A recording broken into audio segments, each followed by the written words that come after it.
Hello everybody, I think we're going to make a start. My name is Sarah Jackson. I'm the Head of Business Services at SFHA, and I'm really pleased to welcome you all to this webinar today titled Beyond the Crisis, What Next? Our host today is Chris Payton, the Managing Director of Quirk Solutions, a management consultancy which specialises in business resilience, execution success and strategic agility. In his former career, Chris was a Lieutenant Colonel in the Royal Marines and advisor to the Cabinet and National Security Council on the Afghan strategy.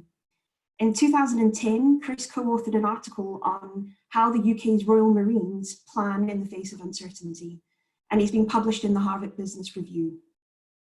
Before I would pass over to Chris to start the session, I just have a couple of housekeeping announcements.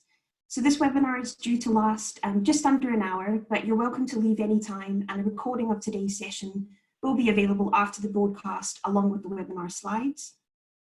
Attendees won't have audio or we won't be able to see you, but if you do have any questions, you can use the Q&A icon, which should be in your control panel if you just wiggle your mouse in front of the screen. And Chris is going to be taking questions throughout the session. And then you'll also notice that there's a chat icon in your control panel. And we would encourage you to use that if you want to share any observations, thoughts, feedback, and that will be shared with the other attendees on this session. So this is the first of two webinars that Chris is going to be hosting for us. And the next session is going to be this time next week. After this webinar, you're going to receive an email that has a link to a survey. And what we're asking is that if you could please complete the survey, it will really help us to understand the areas that you would like Chris to delve a little bit deeper into next week. And we would also encourage you to please share this recording and the survey with any colleagues who potentially couldn't make it today, just to make sure that next week's session, that we make the best use of our time and Chris's time too. So that's everything from me. Thank you again for joining us. I hope you enjoyed the session, and now over to you, Chris. Thank you, Sarah, and good afternoon, everybody. Clearly, Sarah's very kindly said that you can drop off at any time and you'll get the recording back, but if you do drop off, then we will come and find you, because we'd like to see that we'd maintain some attention throughout this afternoon. So an hour on some of the issues that we're facing right now, and also maybe casting an eye a little bit further ahead. I do like lots of questions, and I take questions as I go along. I'm pretty comfortable with looking at the Q&A panel and reading that and responding as I go along. So please feel free to put in questions throughout, whether it's on the specific topic that I'm talking about right at that point, something you don't understand about it, something you'd like more explanation on, or whether it's just an issue that you have burning at the forefront of your mind right now that you'd like me to try and delve into a little bit. But in essence, what I thought I'd do is try and give a gallop across the strategic picture of the sort of environment that we are in right now, and some of the issues that you might find yourselves facing, and also the people that work for you, but also some of your tenants and some of your properties and things the like. So essentially, if we do a strategy wheel of what we believe we're in at this point in time, it looks something like this in terms of this transition back to work. We're in a period now where the immediate crisis is over, more or less, and whatever structure we are likely to try and operate in during lockdown, we are now already into. Some people are a bit further along that curve than others, but most of us now are settled into some sort of routine. Whether we have people that are working for us furloughed, whether we have them working remotely entirely, whether we are still managing to deliver some limited services such as maintenance and tradespeople going in and doing maintenance on some of the properties that we're responsible for and for our tenants, there is some sort of normalcy around what we're doing. But if we start to look at it from a strategic perspective, if we want to consider about being viable in September, let's just pick that as a slightly random date right now as to when we think we might have transitioned from the period that we are in right now, this slightly strange normalcy, towards the normal, if you like, routine run-of-the-mill working that we're doing. Things aren't going to be the same. as they are right now. The situation will have changed, society will have changed to a degree, and whether that pendulum then swings back and actually we go back to where we started from in all of this on 1st of March 2020 in time, at least initially, things will be very different. And so looking at some of the factors, the strategic factors at play here, the ones in blue broadly correlate to people factors. So the people that work for us and are part of our organisation or who are volunteers within our associations. So we've got factors in there around caring for them and thinking about their psychological and mental health at this point in time and where they are, in a sense, where they find themselves mentally. We've got to thinking about their development and training and thinking about how society might be changing. We've also then got some stuff around sustaining ongoing operations. So detailed planning, detailed testing of those plans, sustaining ongoing operations, which is the yellow segment. And the slightly pinky red segment, it is all around the clean sheet thinking and the innovation and the growth. And the green section is around situational awareness and understanding what's going on right now. And what I'm going to do today through this session is essentially talk through each of these 4 key areas: people, the planning side of things, the innovation side of things, and situational awareness, and hopefully give you some food for thought about some different ideas, concepts, techniques, and also maybe some factors that we ought to be considering right now that I'm being asked to look at. By all means, ask questions as I go along. If I get questions during the people section, then I will pause and respond to those questions at the end of the people section before I move on to the next one. Okay. So to start off with, thinking about people, all right? I don't know how many of you on this call have now individuals that work within your associations who are working remotely. I don't know how many of you have people in your organizations who have always worked remotely, and therefore at this stage actually things feel fairly normal for them. But for those who have got people working remotely that ordinarily don't, that maybe work from an office type environment, then this phase that we are in is quite unnerving for those individuals, because regardless of whether they are working from home or whether they normally work at the office, we are into a different routine, and we like our routines. We like how we're set up. And so it creates a sense of anxiety. It creates a sense of fear to a degree of what is going on. Some people will sadly have seen relatives or friends or people that they know fall ill and may have even suffered tragically some losses. And all of that starts to play into people's minds about where they are and what they're doing. And you, forgive the slightly clunky analogy, but you start to get into a process psychologically, mentally, a bit like I was when I was deployed on combat operations when I was in the military.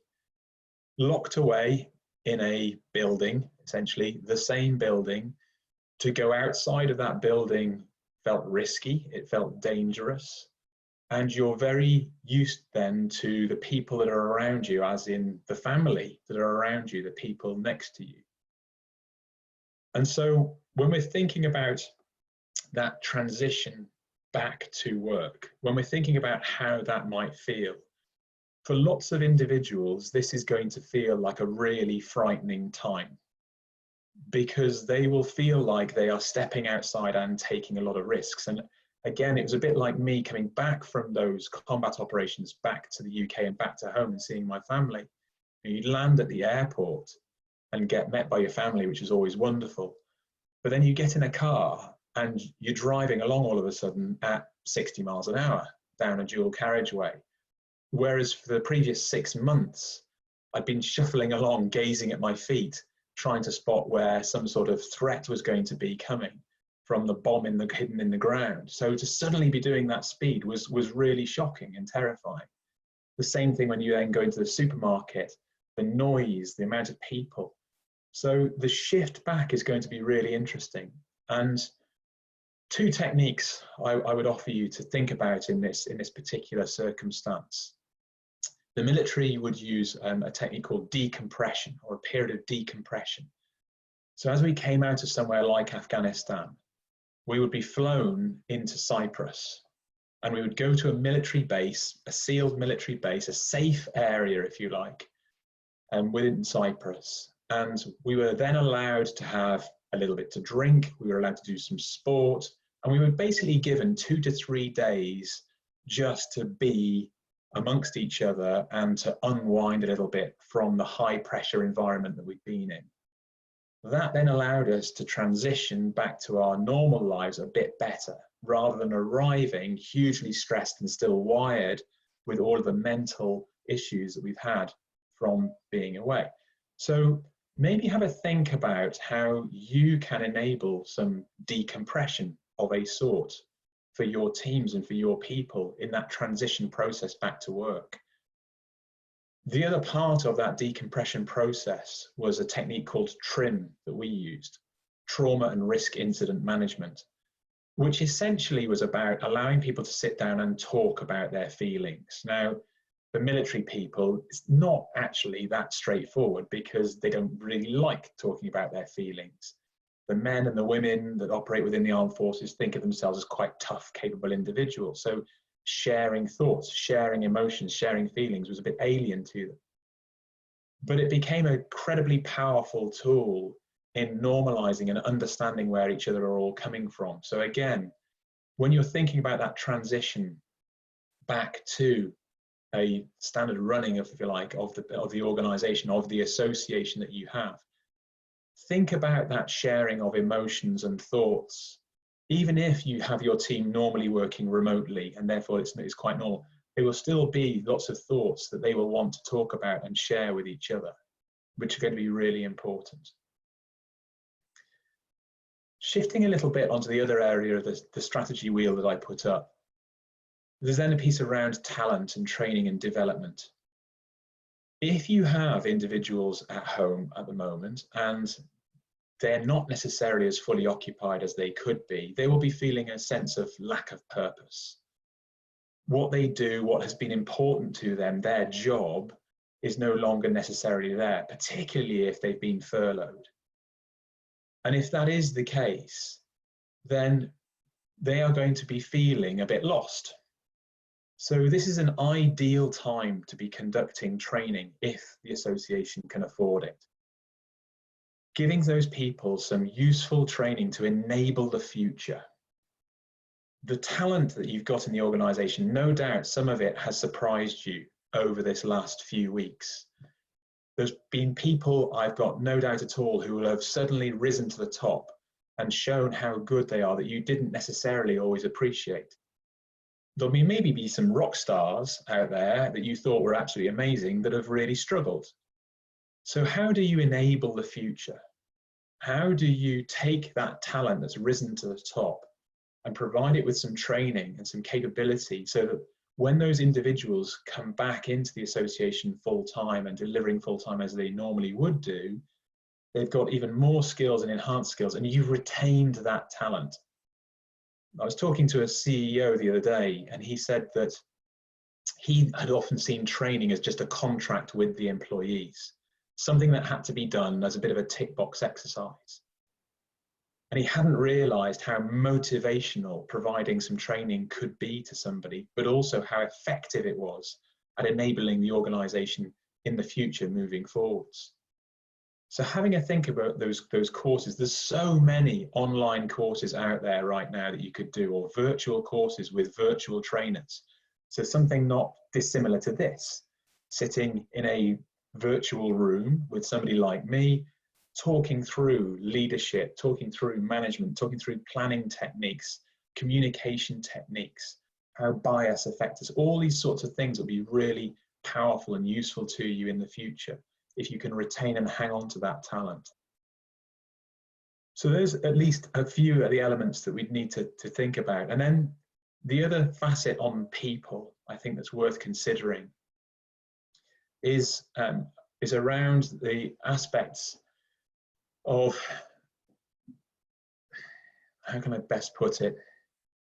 It's around the aspects of how the culture may have changed, how society has shifted. We are in a world where we are now starting to operate more virtually. And therefore, will people who haven't normally worked remotely previously now want to work more remotely?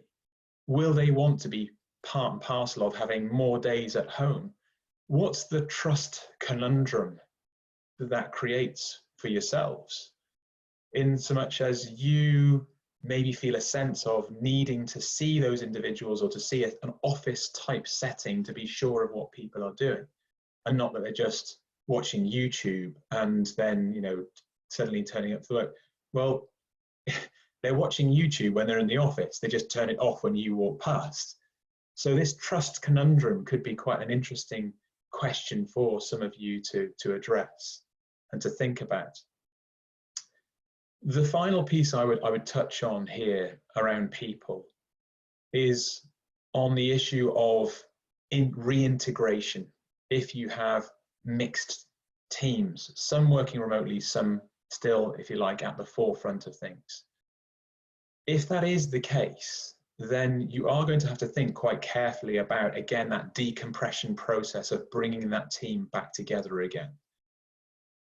Predominantly because the people that have been in the office and coming to the office every day or doing whatever they need to do every day will be feeling like they have been the heroes slightly out there, taking on the risks of the infection that might come traveling to work every day. Those who've been working remotely will be getting a bit of imposter syndrome.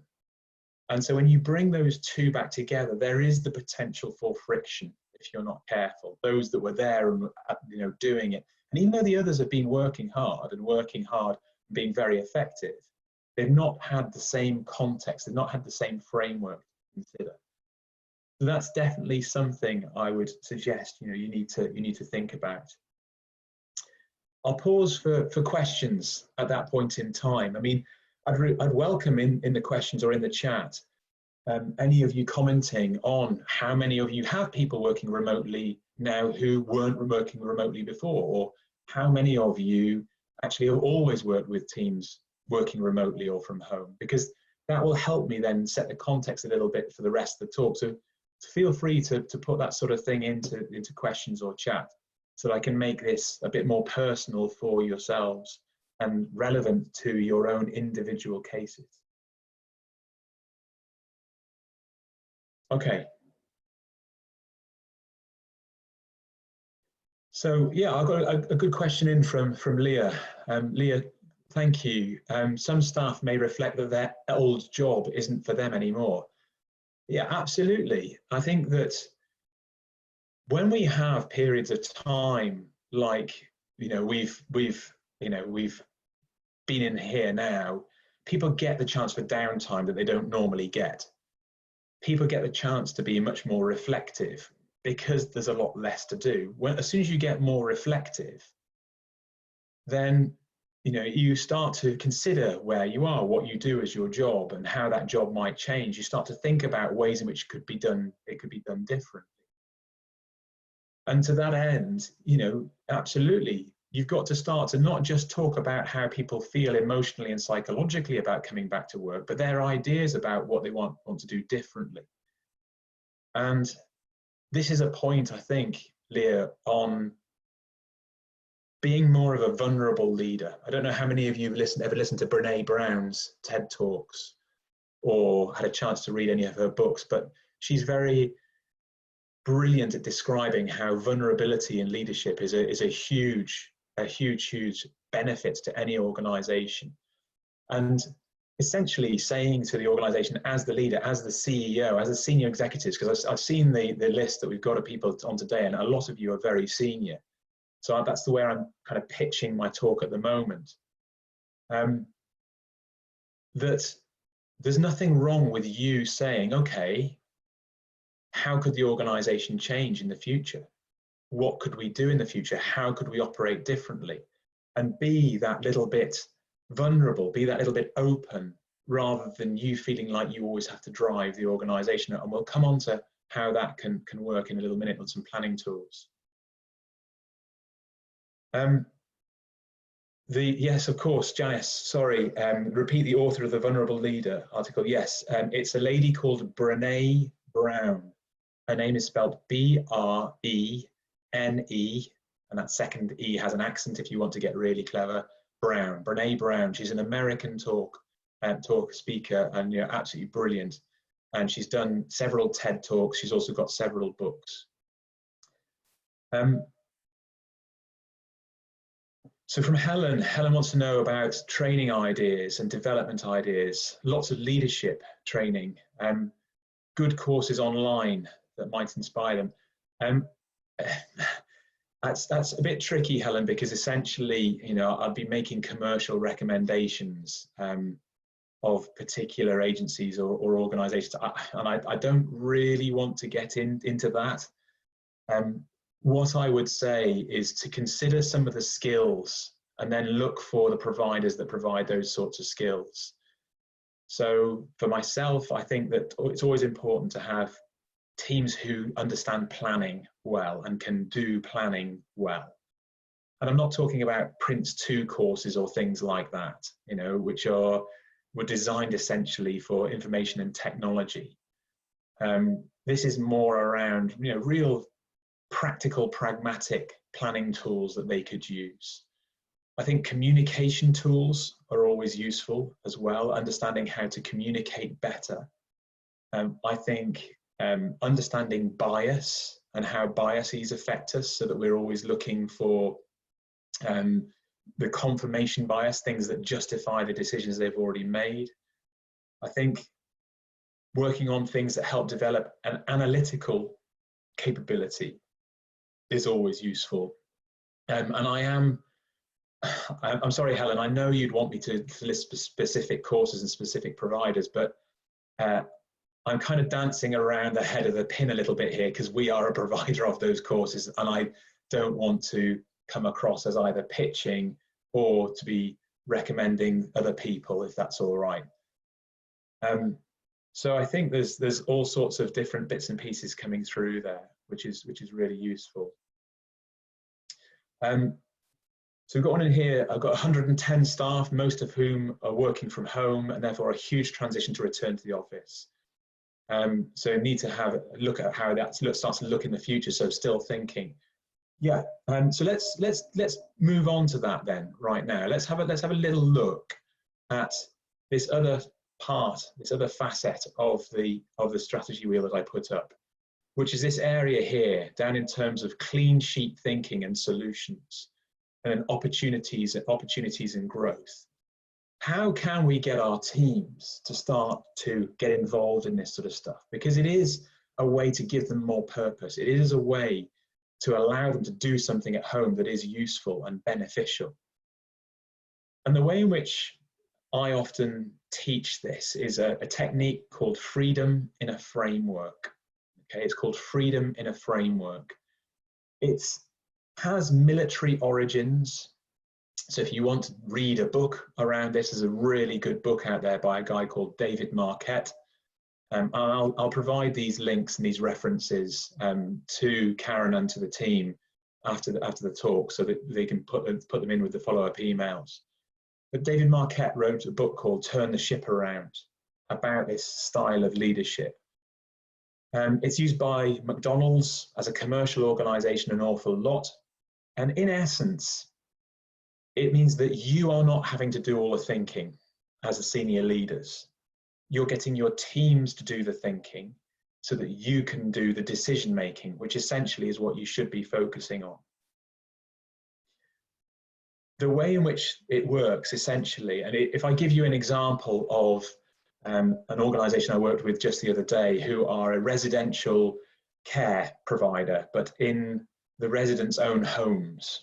So providing carers into a vulnerable person's home.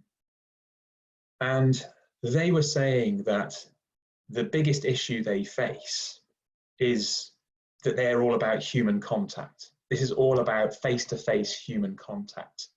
So how can they go about delivering that in the future with potentially social distancing of some sort still being in place, and how will it impact them?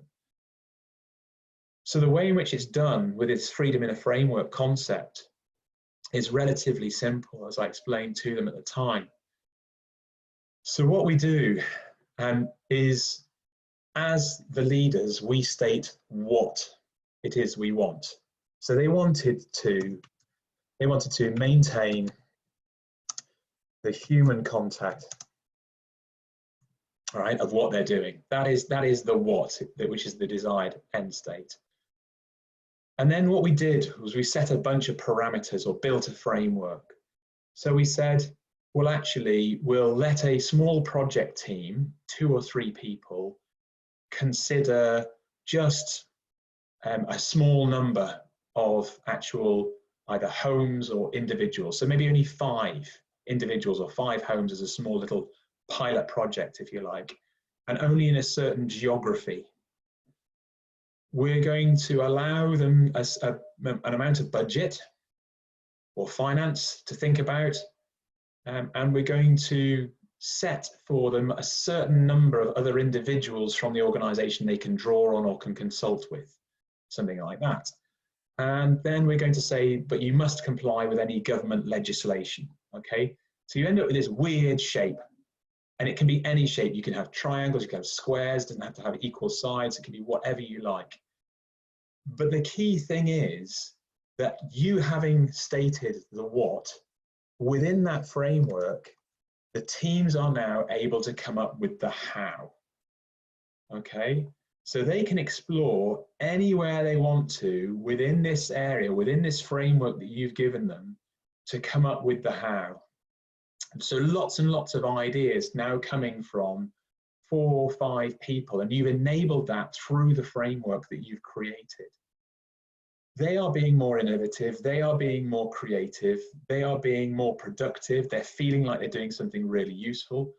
You've set them the direction, you set the framework, and by setting that framework, if you set it right, you control the level of risk of this going wrong, because that's where this piece comes in about freedom in a framework. You've got to allow the team then to come through and actually enact it if they're going to. Okay? So, really important particular facet of how you can go about using teams to start to come up with a bit of, you know, like white space thinking, but you've not terrified them by giving them just basically a complete blank sheet of canvas. You've given them a specific thing you want them to look at. You've given them a specific set of delegations and parameters within which they're clear to operate in, and then you let them go away with the how. The last part of this that's quite important is to check in and to communicate back with them, to help them understand and to help you understand about where they're going. Because you want to try and give them a bit of guidance, but you've got to be careful around that freedom concept of freedom in a framework, that you don't retake control. Okay, I'll stop drawing like a child aged 5 with a mouse on a noteboard, and well, let's have a flick through to some of these other issues and some of these other questions that we've got coming in. Okay, so Jen, thank you for your question, Jen Barrow. Previously in our organisation, only top-level management works from home a day or so per week. Middle management and junior staff now working remotely. Setting this up was fairly successful, but we're in the unknown territory in terms of managing teams. Yeah, you know, exactly. And the prime antidote to that often is to have more communication. So we're going to communicate daily or weekly to make sure everyone's okay because we're working remotely. And therefore, you know, because we're working remotely, we've got to make people feel more engaged. Well, yes, okay, that's fine. But if that's only ever the senior leadership team operating and doing that communicating, then it's not really changing an awful lot day by day. Whereas if we give people that freedom in a framework I've just been speaking about to operate, then they've got to start communicating with each other. They've got to start self-starting. They've got to self-liaise and coordinate. They've got to talk to one another about who's doing what, who's coming up with what ideas by when. So now you've got just as much communication going on and remotely, but it's not necessarily always being driven by yourselves. But you control how much might go wrong by the size of the framework that you've given people. And if you want to go into this quite carefully and gently, then initially you would set the framework maybe quite small. But one of you has asked a question coming through as an anonymous, but how do we ensure that those who are furloughed understand they're of equal value as we move forward together in September? Well, employees that have been furloughed can still be used to do thinking for the organization, okay? You can't use them to generate any income, but you can use them to do some white space thinking. You can offer them training. And I think that that is very motivational for people to have that training being offered to them, because it shows that you are interested in them and that they are valued. So hopefully that starts to help answer the question. But also, if they're, even while they're furloughed, or are being asked to contribute to some of these ideas. Somebody that I was working with the other day called it a thinking club. Who would like to join our thinking club? You know, all these sorts of things, so people feel like they're contributing and seeing their ideas being taken forward is really, really worthwhile.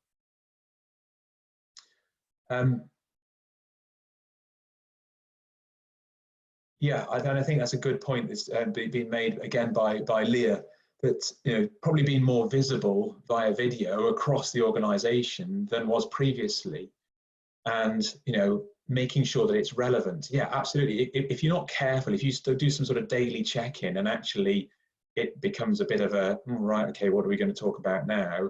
Then people lose impetus, they lose engagement with it. So keeping it maybe less frequent but more impactful is something to really consider. Catherine, I don't think all staff will be free to return to office spaces at the same time, so decompression may have to be staged, and that people at home will feel even more isolated in this scenario. Yeah, absolutely. There's interesting questions for yourselves as senior leaders here about who returns when. And this is starting to get into the detailed planning bit, which is the other area of the strategy wheel that we're going to look at. Who is going to come back to work? When do they come back to work? Is it as soon as we are given the green light, or do you want to wait a little while and be a little bit more risk averse? Because almost certainly, as movement restrictions are lifted, there will be a resurgence of infection rates as more people are moving around. If that resurgence in infection rates starts to impact on our people and we've got more people ill, well, now we're actually less effective, because whereas we had people operating from home, now we don't have them at all because they're ill. So how are we going to plan through that detailed, careful management of who comes back to work and when? And how do we do the decompression? I would say, Catherine, following on from the piece I've just done around freedom in a framework, why not get the team to start to think about it? Why not hand to them this issue and say, if we're going to do this transition back to work and we're going to think about some sort of decompression, by all means use that term, how would we go about it, particularly if it's staged? Set them some parameters, set them some delegations that you feel comfortable operating with, and let them come up with the ideas. The beauty behind it is not just that you've now got a much more diverse group of people thinking about the problem, rather than always the senior leadership team, and therefore they've got different frames of reference and different perspectives, but they are creating their own solutions, and therefore they own them and they're much more accountable to them being successful. So when they start to roll them out, they have more traction because they basically have been designed and owned by each other. Picking up a couple of these. Right, Andrew, how to keep the peace between a small number of staff who are furloughed and may feel devalued and staff who are not furloughed but working flat out? Yeah, absolutely, there's going to be tensions. I did touch on this earlier on, and again, about how you're going to go about managing this. It's going to be a real challenge, Andrew, and for a lot of organisations. Because, those, you're quite right, those who haven't been furloughed inevitably are picking up tasks and roles that were ordinarily done by people who are now furloughed. So it's like, well, I've been doing my job plus half of yours. So, you know, and the people coming back in are going to feel slightly shamefaced and a little bit embarrassed almost at coming back in and like, oh, well, I feel like I've not really been doing anything. And I just, you know, feel like I've just been wasting time really. So trying to manage that reintegration is going to be really tricky. And again, I would potentially hand that to the team. And I'm sure instantly several of you just sucked your teeth and gone, whoa, you know, I'm not really sure about that at all. But this again is this vulnerable leadership. This is this piece of saying, well, I don't have all the answers. So why don't I get the team to start to look at it? It's also about confronting the difficult issues. You know, you all employ bright, capable individuals. I don't think I've met anybody when I've been up and done a couple of talks, you know, with SFHA that I haven't been hugely impressed with in the room. Bright, articulate, capable individuals. You are not, as a senior leader, the only person thinking about these types of issues. Everybody else will be as well. And if you don't broach that subject, that's all they're really thinking about. It's the thing that's in the back of their mind that they just can't shift. So it's better to get these sorts of issues out in the open, lance the boil almost, have that difficult conversation, have the courage to do so, and to say, look, this is going to be difficult, this is going to be challenging, and I'd like us to work together to work out how we would actually answer this type of question. Okay. And Sandra, yeah, I mean, I totally agree, you know, that right now is a good time for reflection and a look at what's working well. Lots of things that we are doing now have been different from the way that we have done it previously. Society is operating in a different way. Now, I was listening to a talk the other day in a conference the other day where there's a professor talking called Mark Ritson, who's a marketing professor. And he was saying that all the people out there right now saying things are going to change, all this stuff is amazing, all the changes in the world that are going to happen, and a dynamic, the paradigm shift this is causing for the global world and how we operate. He said, you're going to hear loads of that, all this blah, blah, blah, going back to being more unilateralist, national organizations rather than global, because we want to protect and look after our own rather than relying so much on wider trade links, more working online, all these sorts of things. He said, not going to happen, because our habits have been created over millions of years, and it will take millions more years for them to change again. Now, his was a really interesting talk. And if you are interested, again, I can share you a link to the conference. It's about a 2-hour conference, but he's the very last speaker to go on it. Quite controversial, I would say, and quite punchy as a speaker, quite prepared to speak his mind. But it was an interesting counterpoint to what everybody else is saying at the moment. And to be honest, which I probably have, as a strategist, I think a bit more identification with it. I think there will be a shift. Quite how far the cursor goes, we don't actually know right now. But Sandra's quite right. I think that now is a point in time at which reflection is important, at which we can start to consider what is working well. What do we want to retain moving forward? I was talking with a software company the other day, and they have always operated remotely to an extent, but they've also had an office. And they bring people in there for training courses and occasionally have client meetings there. But one of the conclusions they've come to is that they could save themselves, you know, £14,000 a month in terms of rent and business rates and everything else like that, to essentially just have no office at all. And when they need to come together as a team and to talk or to run a training course, well, they just go to one of the, pop-up office providers, of which there are many, let's face it. And having gone to those pop-up office providers, just have a room, rent a room for a day and use that room for a day rather than operating. So there are things that we can learn and we can take forward and we can develop, absolutely. But particularly if they've come from the team, I think they can be really, really powerful. Okay, I think that's me got through most of the questions that are sitting on the balance sheet so far. And I've been keeping a quick look down through the chat. And I think I've got through most of the chat stuff so far as well. So if we just go back to the strategy wheel again.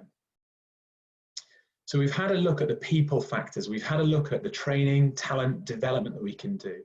We've had to think about caring and being that compassionate leader more than ever now. When our people are talking to us, it's absolutely key for us not to listen to the points they're raising, but think about why they are raising them. What is it that helps us understand about where that person is in terms of their psychological state right now? And therefore, how does it help us understand all of the team? How can we help other team members understand where other team members are? Because no doubt you'll have some who are really robust and very happy and are coping fine, and others who are really finding this difficult. We've spoken a little bit about the cultural people changes that might be going on. Then we dropped down into the pink section and we had a look about how we can identify opportunities to grow, how we can use the team to do some clean sheet thinking and use that period to learn the lessons as Sandra identified. So now what I want to do is just shift to detailed planning and also to testing, the testing side of things. Okay. I would be expecting a lot of you to be thinking right now about what that day one back at work starts to look like. And you obviously are, because already in the Q&A, we've seen that several of you are thinking about, well, it can't just be everybody comes back in, turn the lights back on and away we go, as if it's 1st of March again, because the world will be different, the society will be different. Maybe what our tenants want from us will be different. Maybe they want services delivered in a different way, like that residential care home that I was talking about. Maybe we can do things in a different way. But a detailed plan needs to be produced of how we're going to do it, what's going to happen, and when it's going to happen. And I'm not going to go into planning techniques around that, because I'm sure many of you have got plenty that you use already. But what I will quickly skate over is how maybe to test those plans. You can obviously do scenario planning, which works really well. So you can create some different scenarios. I've written and produced a couple of scenarios for some different clients where we've talked about what we call the hopeful scenario, which is that we're essentially starting to transition back through sort of July and August to being almost at full speed again by September. But it may well be that reinfection rates keep spiking, keep bouncing, overwhelm the health service, and therefore restrictions remain in place for a long, long time. And therefore that pushes us all the way into next year. So that's a second scenario. So you can sit there and do planning against those two scenarios. And that involves a tight degree of time and effort and thinking.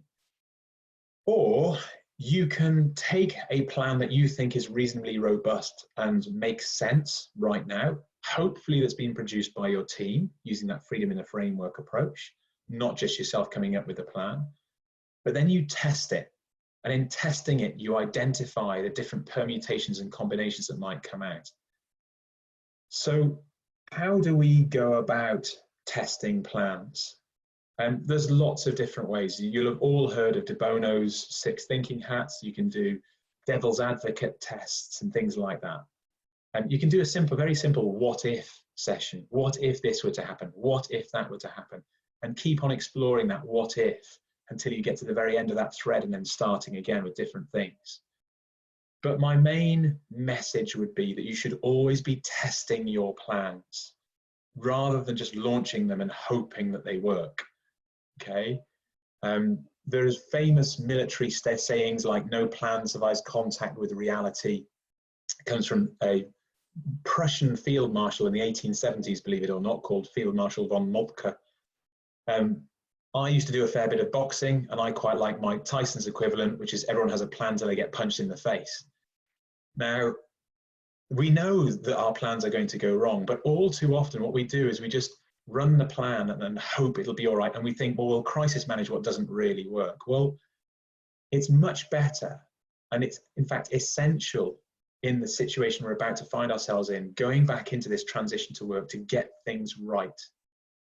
So testing in advance is really, really important. And I'm going to offer you a couple of different testing techniques now to reflect on and to have a think about. both of which are highly effective, but in different ways. So the first one is a red team, blue team approach. And for those of you who came to the SFHA conference a little while ago, I think it's about 3-4 years ago now where I was speaking, you'll have heard me talk about this already. So forgive me if it's a bit of a repetition for you. But in essence, you get a blue team to champion the plan. So 2 or 3 people, no more than that, keep it nice and small. And a blue team says, this is the plan. This is how we're going to transition back to work. This is what's going to happen. This is who is coming back. This is when they are coming back. This is how we're running the decompression phase. Here's the activities we're going to be doing to do this. Here is the emotional, psychological support we'll have in place and when it comes online. So all of the details in that plan are being presented by the blue team. The red team essentially represents all of the people who will be affected by that plan. So it may well be that some of them are your tenants. It may well be that some of them are the maintenance teams who are providing maintenance normally within your organizations for you, and the contractors and subcontractors that you use, so your suppliers. It may well be that you have some sort of finance area within that. But so those are the external factors, but you also want to have internal factors, your own team, your own people, because this is an opportunity to socialize that plan with them, to allow them to challenge it and to create a safe space to do so. And the blue team essentially run the plan from day 0, conceptually going out against this red team. And then a control team, which is the third team involved, or the facilitation team, manage that debate backwards and forwards, keep it on track, keep it on topic, and they also capture all of the outputs.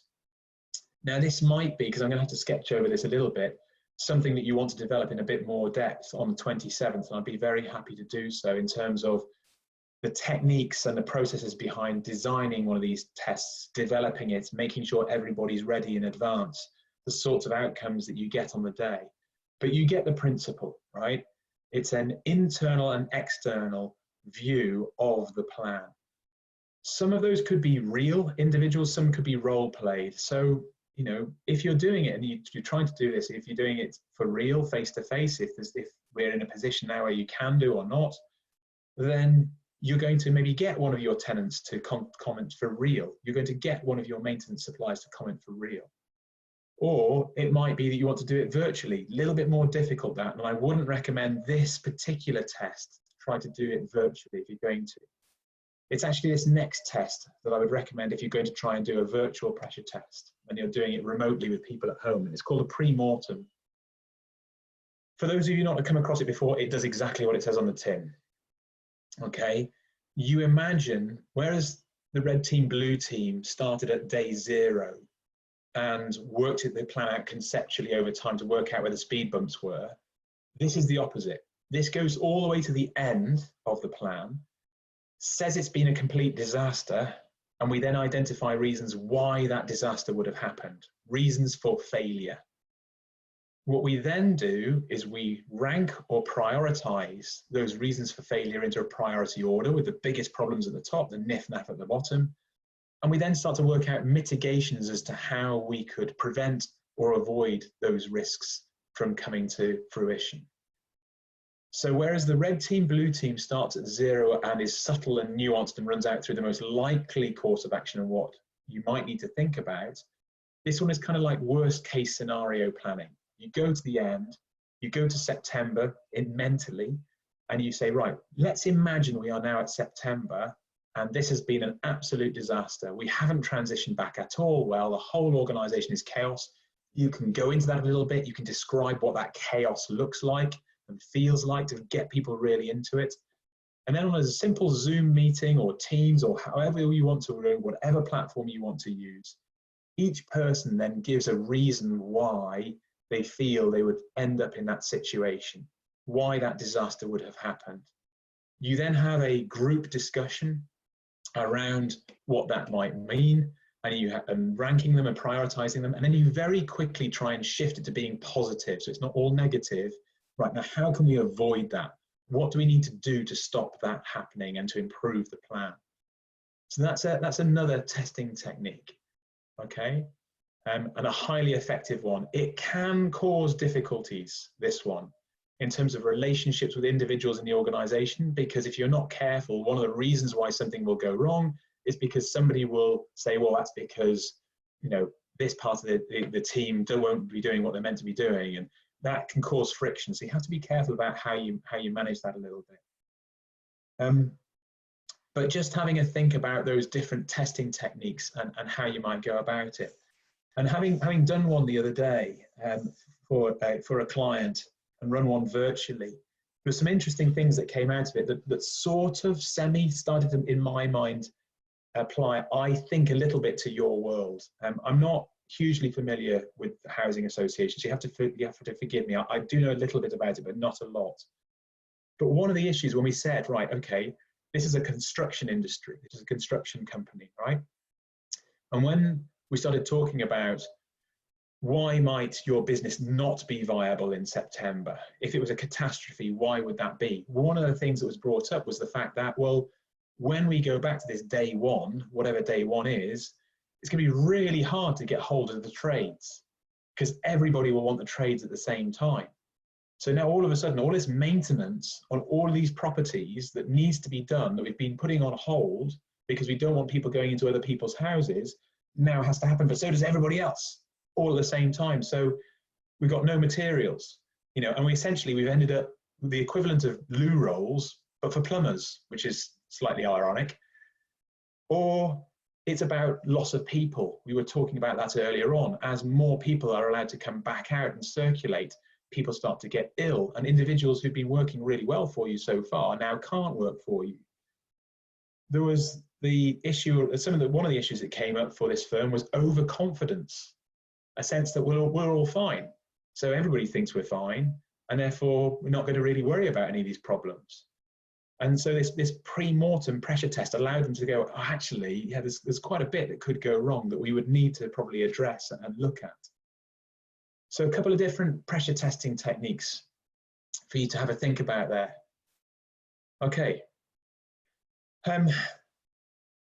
John, a question in from John Davidson. I think there's a challenge in being able to differentiate between the experience of dealing with the crisis and the experience of remote working. For many people, working from home during the crisis is their first taste. That experience is very different from remote working in normal times, and it could impact negatively on how they view the future remote working opportunities. Yeah, okay. I guess, yeah, you're right. Everybody's going to be looking at it differently. It's a bit like being on holiday, isn't it, John?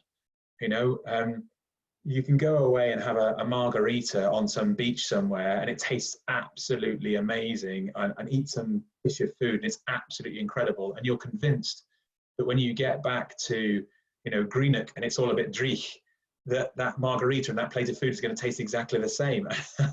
And somehow it just doesn't. So actually, I think you're right. You know, having to have that conversation, and that's what a lot of this comes down to, essentially. It's all about having the conversation with your teams, with the people in your teams, so that we understand where we're all coming from and what they want and what people want to do. And maybe it's also about doing some sort of small pilot, or allowing a certain number of individuals the opportunity to work remotely if they haven't worked remotely before. Maybe it's about saying, why don't we, we start to learn from this, as as people identified earlier on, learning from those issues that are going on right now and sharing that and trying to design it and using the teams to design it and come up with it.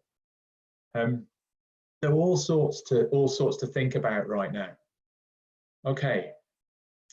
Well, I'm pleased to see that actually we maintained 53 participants pretty much all the way through the hour, so I can't have been that dull, or you've literally just left it running and gone off and made a cup of tea and sat down and enjoyed yourselves. But thank you for the questions that have been coming through. I'm very happy now to take any final questions, or indeed for you to flag up already, if you want to, either in the chat or in Q&A, things you'd like me to go into in more depth when I do the session next week on the 27th. But Sarah and I will now start to close the session up, unless you do have any other bits and pieces coming in. I hope today's been useful for you. I'm conscious it's been quite a high level skim, but in consultation with Karen and with Sarah and the team, we decided it would probably be better to kind of skim across the top of a range of issues, and then for you to say, and for you to essentially have ownership of the session on the 27th moving forward, so that you can say what you would like to see in more depth, or for us to do it in a different way. But from my side of things, thank you very much for your attention, and I do hope it's been a positive session for you and a useful amount of your time. Thank you. Yeah, thank you very much, Chris. You sort of mentioned at the beginning the word shocking, and I don't think really anybody's given themselves enough space or time to really just consider just how shocking recent events have been on businesses and individuals and on society as a whole. So again, I appreciate everybody's time for just taking the space and the hour out this afternoon to just reflect on that. I think for me, a couple of key points were around that decompression process. It'd be good to find out a bit more about that. Certainly enabling the future and using our time now, particularly when we've had the lockdown confirmed for another 3 weeks. We're in a sort of semi-state of control at this point, that we can use this time quite wisely. I think a big thing that came out and seemed to have been of interest on the chat was around conflict between teams, new conflicts that will emerge that haven't been there in the past, and how we might address that. And also that trust conundrum, and I think a lot of comments around, well, what if working from home becomes the new norm? How do we get over that people watching YouTube all day? And as you say, they're doing it anyway, just not when you go past the desk. So those were just a key observation for me, but that was brilliant. Thank you very much. To everybody watching, please do take the time to fill out the survey. It will really help to flesh out next week's session, and we hope to see you all again then. So thank you. Enjoy the rest of your afternoon. Thanks very much, folks. Bye-bye.